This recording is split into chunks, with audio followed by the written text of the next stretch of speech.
సర్వాధికారియు ప్రభువునగు మన దేవుడు ఏలుచున్నాడు. మన దేవుడు ఎందుకు మనకు దేవుడు అయ్యాడు ఆయన అంటే, మనొక్కరికి మాత్రమే దేవుడు ఆయన అని అంటే, మన దేవుడు మనం ఈ భూమి మీద ఉండగా మనం ఆరాధించుటకు యోగ్యుడయ్యున్నటువంటి దేవుడు, ఈ నమ్మినటువంటి ఈ దేవుడు పరలోకంలో నిత్యరాజ్యంలో ఆయన ఏలుతా ఉన్నాడు. ఆయనదే సర్వాధికారము, ఆయనదే. ఎవరైనా రావాలన్నా పోవాలన్నా ఈ స్థలమునకు అర్హత కలిగించగలిగిన వాడు ఆయనే. కాబట్టి ఆ సర్వాధికారి అయినటువంటి దేవుడు పరలోకంలో నిత్య రాజ్యంలో ఏలుతున్నటువంటి దేవుడు అయి ఉన్నాడు. ఆయనదే పెత్తనం అక్కడ, ఆయన అనుకున్నదే జరుగుతుంది. కాబట్టి ఆ గొప్ప దేవుడు ఇక్కడ ఒక మాట అన్నాడు. ఏమని తెలుసా? మన దేవుడు అనేటువంటి ఒక మాట. ఎలా మనకు ఆయన దేవుడు అవ్వగలిగాడు? మన దేవుడు అని మనం ఎలా ఆయన్ను గుర్తించాలి అని అంటే, అక్కడ ఒక మాట ఉంది. 100వ కీర్తన మొదటి వచనంలో, 100వ కీర్తన మొదటి వచనంలో, సమస్త దేశములారా యెహోవాకు ఉత్సాహధ్వని చేయుడి, సంతోషముతో యెహోవాను సేవించుడి, ఉత్సాహగానము చేయొచ్చు ఆయన సన్నిధికి రండి. యెహోవాయే దేవుడని తెలుసుకుని ఆయనే మనలను పుట్టించెను. మనము ఆయన వారము, మనము ఆయన ప్రజలము, ఆయన మేపు గొర్రెలము. కృతజ్ఞతార్పణలు చెల్లించచ్చు ఆయన గుమ్మములలో ప్రవేశించుడి. ఆయనే మన దేవుడు, ఆయన మనల్ని పాలించే దేవుడు, మనల్ని పోషించే దేవుడు. ఈ భూమి మీద నీవు నేను సజీవులుగా నిలిచి ఉండటానికి అర్హత కలిగించినటువంటి దేవుడు. ఆ దేవుని యొక్క ప్రణాళికలో ఉన్నటువంటి నీవు నేను మనమందరము కూడా నిత్య రాజ్యానికి చేర్చాలన్నది ఆయన యొక్క సంకల్పం అయి ఉన్నది, ఆయన యొక్క ఆలోచన అయి ఉన్నది. కనుకనే కదా పాడైపోతున్నట్టు మన జీవితాలను పదిలపరచాలన్న ఆలోచన కలిగిన వాడే, ఇదిగో ఈ లోకమును ఎంతో ప్రేమించిన వాడే, ఈ లోకములో ఉన్నటువంటి సర్వమానవాళ్ళని రక్షించిన నిమిత్తమై ఆయన తన రక్తమును ఈ భూమి మీద కార్చిన వాడై ఉన్నాడండి. కొంతమందికి మాత్రమే కాదు, యేసుక్రీస్తు అందరికీ ప్రభు అయి ఉన్నాడు. చిన్న పెద్ద తేడా లేదు, కులమత భేదం లేదు. ఆయన అందరినీ ప్రేమించే దేవుడు, ఆయన అందరికీ దేవుడై ఉన్నవాడై ఉన్నాడు. ఆయన మన దేవుడు. కాబట్టి ఆ మన దేవుడు ఎక్కడున్నాడు? పరలోకములో నిత్యరాజ్యంలో నిత్యత్వంలో ఆయన ఏలుతా ఉన్నాడు. ఆయన ఏలికలో ఆయన పరిపాలనలో నీవు నేను కూడా ఉండాలన్నది ఆయన ఆలోచన. కాబట్టి శిష్యులతో ఏం చెప్పాడు? మీరు కలవరపడొద్దు, నేను మరలా తిరిగి వస్తాను, మీరు సిద్ధపడి ఉండండి. కాబట్టి సిద్ధపడినటువంటి వారికి ఆయన నివాస స్థలమును సిద్ధము చేయడానికి వెళ్ళాడంట. ఇక నేను మీ కొరకు స్థలము సిద్ధపరచుదును. ఏమంటాడు అక్కడ? నేను వెళ్ళి మీకు స్థలము సిద్ధపరిచిన ఎడల నేనుండు స్థలములో, ఆయన ఒక చోట మనం ఒక చోట కాదు, నేనుండు స్థలములో మీరును ఉండులాగున మరలా వచ్చి నా యొద్ద ఉండుటకు మిమ్మల్ని తీసుకుని వెళ్ళుదును. దేవునికి మహిమ కలుగును గాక. హల్లెలూయా. అంటే దేవుని యొక్క ప్రణాళిక ఈ భూమి మీదకి రావడానికి గల కారణం ఏంటి అని అంటే, ఎక్కడోళ్ళని అక్కడ విడిచిపెట్టడానికి కాదు. వాళ్ళు ఎట్టయిపోతే నాకెందుకు అనుకునేటువంటి వాడైతే దేవుడు మానవ రూపంలో ఈ భూలోకానికి వచ్చేవాడు కాదు. ఆయన మానవ రూపంలో వచ్చింది కారణం నువ్వే. నిన్ను రక్షించడానికి ఆయన వచ్చాడు. రక్షించబడిన నీవు నిత్యరాజ్యంలో ఉండాలని ఆయన కోరుకున్నాడు. కాకపోతే కొంత కాల పరిమితిని పెట్టాడు ఆయన. నేను వచ్చు వరకు అని అన్నాడండి. ఆయన వస్తాడు ఒకరోజు. ఆయన వచ్చేటువంటి దినం వరకు ఈ భూమి మీద మనం సిద్ధపడాల్సిన వారమై ఉన్నాం. ఆత్మ విషయమై దీనులైన వారు ధన్యులు, పరలోకము వారిది అని అన్నాడు. ఎవరిదంట పరలోకము? దీనులైన వారిది. శరీరాన్ని బట్టి ఉద్రేకం కలిగినటువంటి వారిది కాదు.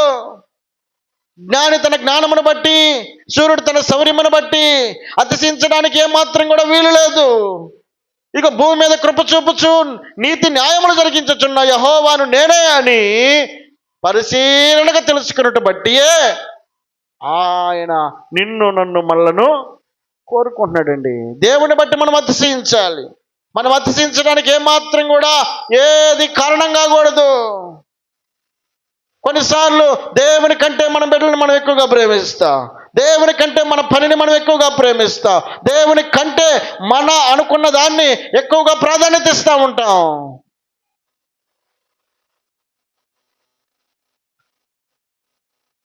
కొంతమంది వారి సంపదకు ప్రాధాన్యత ఇస్తే, కొందరు వారి బలానికి ప్రాధాన్యత ఇస్తే, కొందరు వారికి ఉన్నటువంటి సౌందర్యానికి ప్రాధాన్యత ఇస్తే, కొందరు వారికి ఉన్నటువంటి ఆరోగ్యమును బట్టి కావచ్చు, ఆస్తిని బట్టి కావచ్చు, అందమును బట్టి కావచ్చు, ఏ విషయంలోనైనా సరే దేవుని కంటే ఏది, ఇది మొద్దు సూత్రంగా మనం గమనించాలండి. దేనికంటే అంటే దేవుని కంటే ఏది కూడా ఎక్కువ కాకూడదు మన జీవితంలో. దేవునికి మహిమ కలుగును గాక. హల్లెలూయా. కాబట్టి ఆత్మ విషయమై దీనులైన వారు ధన్యులు, పరలోక రాజ్యము వారిది. కాబట్టి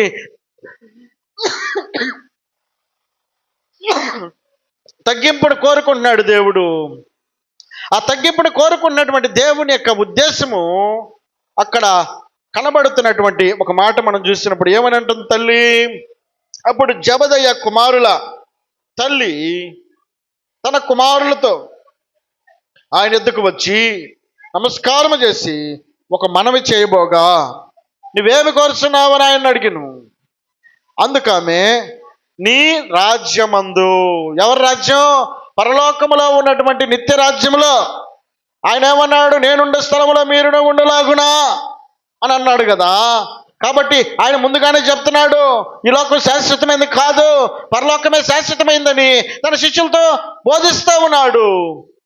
మొత్తానికి తెలుసుకున్నటువంటి తల్లి అంటుంది, అయ్యా నీదంటూ ఒక రాజ్యం ఉందంటున్నావే, ఆ రాజ్యంలో నాకు 2 కుమారులు ఉన్నారు. ఆ 2 కుమారులు ఇంకెవ్వరికి అవకాశం ఇద్దు నువ్వు. ఇదిగో నా కుమారులు అయినటువంటి యోహాను, ఎవరున్నారు అక్కడ? 2 కుమారుల్లో ఒకడును నీ కుడి వైపునను ఒకడు నీ ఎడమ వైపునను కూర్చుండా సెలవిమ్మని ఆయనతో నేను. ఆమె కోరిక ఏందనంటే, నిత్యరాజ్యంలో దేవుడు నివసించేటువంటి స్థలములో, ఆయన కూర్చుండేటువంటి స్థలములో కుడి పక్కన ఒకళ్ళు ఎడమ పక్కన ఒకళ్ళు కూర్చోవాలని ఆశ. ఆశ లేని మనుషులు ఎవరు ఉంటారండి? అందరూ ఆశ కలిగి ఉంటారు.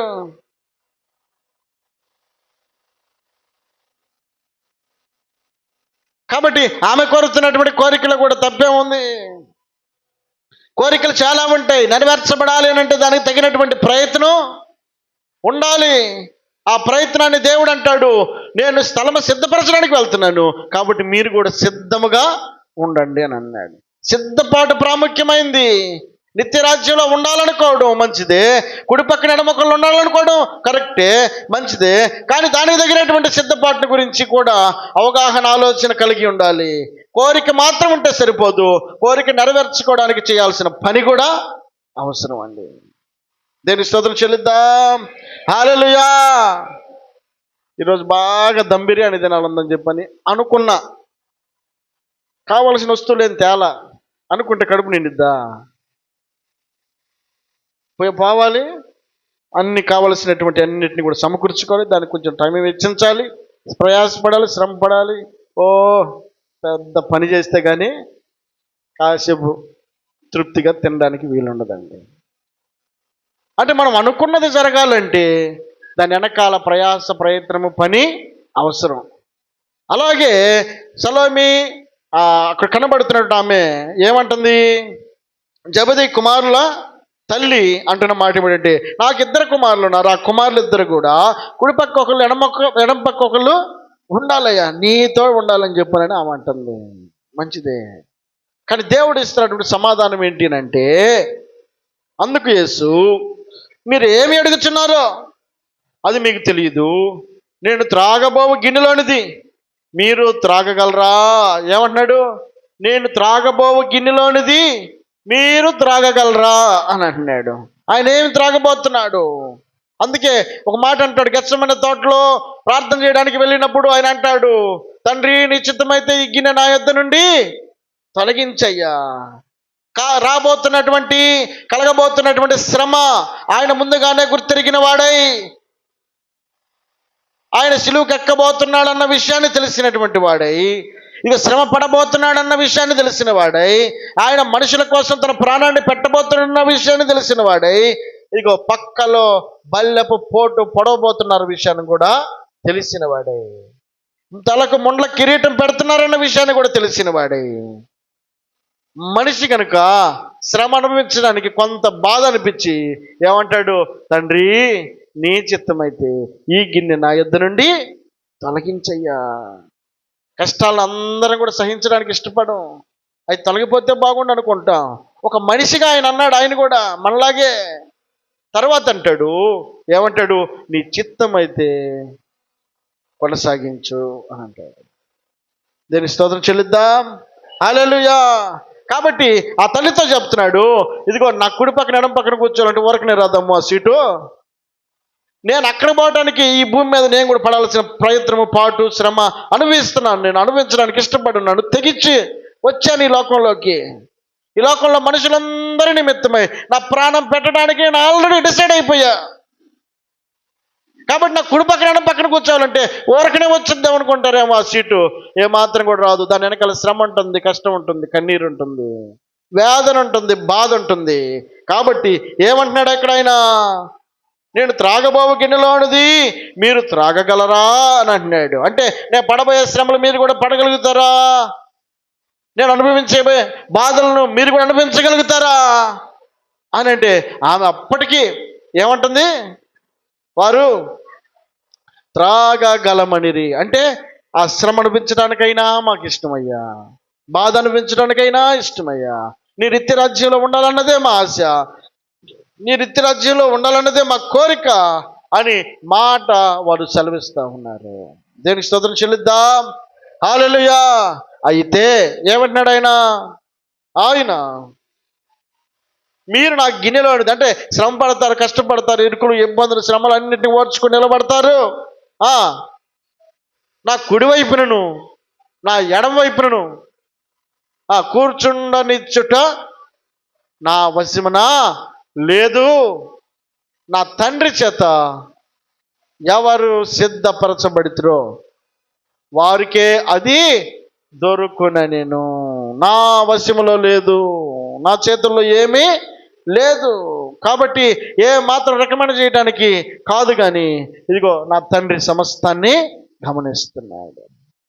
తండ్రి చిత్తాన్ని నెరవేర్చడానికి వచ్చిన నేను తండ్రి కుడిపరసన కూర్చోడానికి అర్హత కలిగి ఉండడానికి ఆయన చిత్తాన్ని నెరవేరుస్తూ ఉన్నాను కనుక నేను ఆయన కుడిపరసన కూర్చోడానికి వెళ్తున్నాను. ఏమంటాడు ఆయన, ఇదిగో నేను మీ కొరకు స్థలము సిద్ధపరచ వెళ్ళుచున్నాను. ఆయన వెళ్ళడానికి తండ్రి అవకాశం ఇచ్చాడు, తండ్రితో పాటు ఉండడానికి అవకాశం ఇచ్చాడు.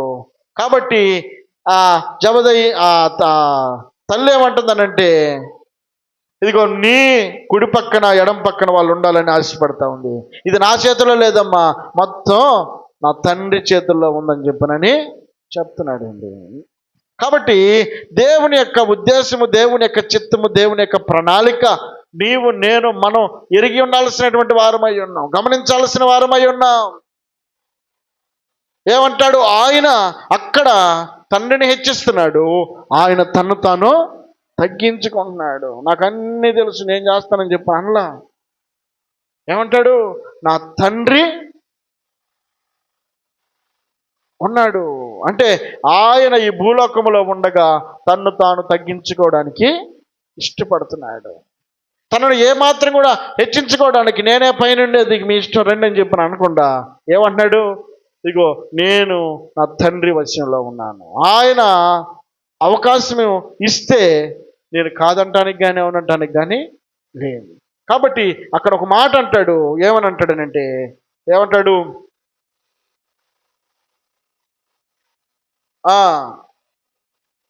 నా కుడి వైపునను నా ఎడమ వైపునను కూర్చుండనిచ్చుట నా వశములో లేదు, నా వశములో లేదు. కాబట్టి యేసుక్రీస్తు ప్రభుల వారు తండ్రిని హెచ్చిస్తున్నాడు, తన్ను తాను తగ్గించుకుంటా ఉన్నాడు. తన గొప్పతనం అంతటిని కూడా ఈ భూలోకంలో ఉన్నప్పుడు తగ్గించుకుంటా ఉన్నాడండి.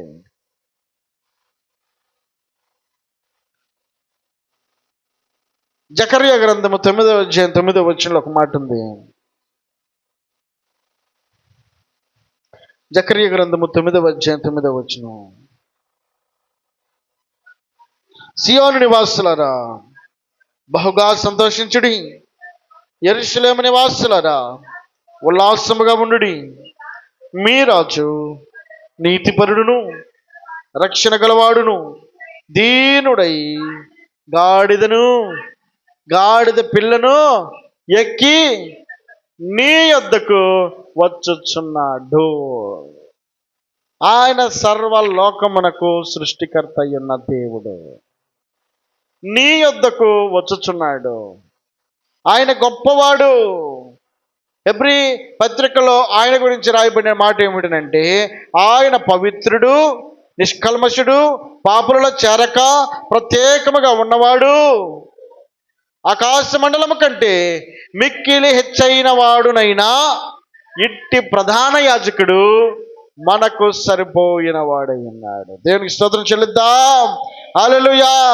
ఆయన గొప్పవాడు. నీతి విషయంలోను యథార్థత విషయంలోను ఆయన గొప్పవాడు.